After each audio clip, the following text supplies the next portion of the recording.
at City Hall less than a year. The organizer of the recall tells me his group will get enough signatures to put this in front of voters next year, while a leading Democrat here in Pima County says this is going nowhere.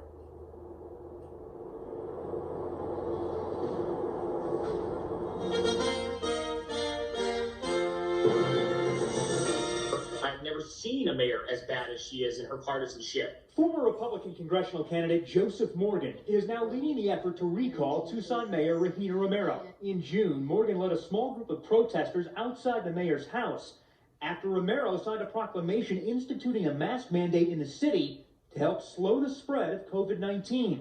A lot of the stuff that I find complete government overreach, the destruction of businesses through the COVID lockdown measures, that again, they have no constitutional merit or basis to them, and the mandates are just a small outcropping of that.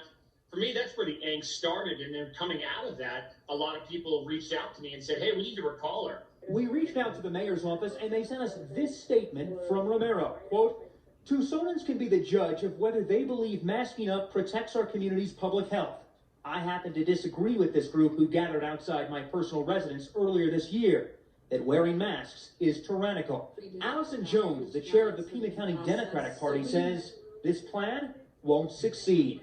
I feel like it's destined to fail. Mayor Romero won a very crowded primary to win over 50% of the vote, and then she convincingly won her general election.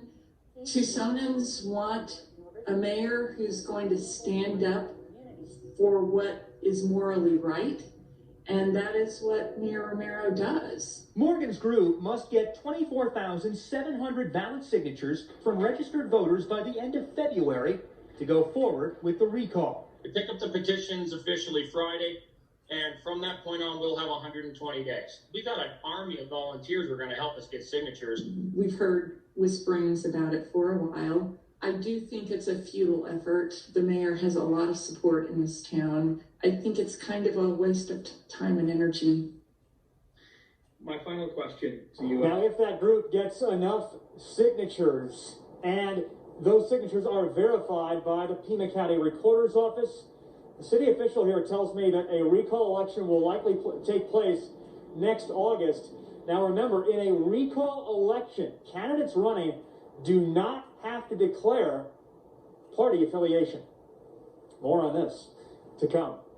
We've got you covered live tonight here at City Hall. I'm Eric Fink, News 4 Tucson.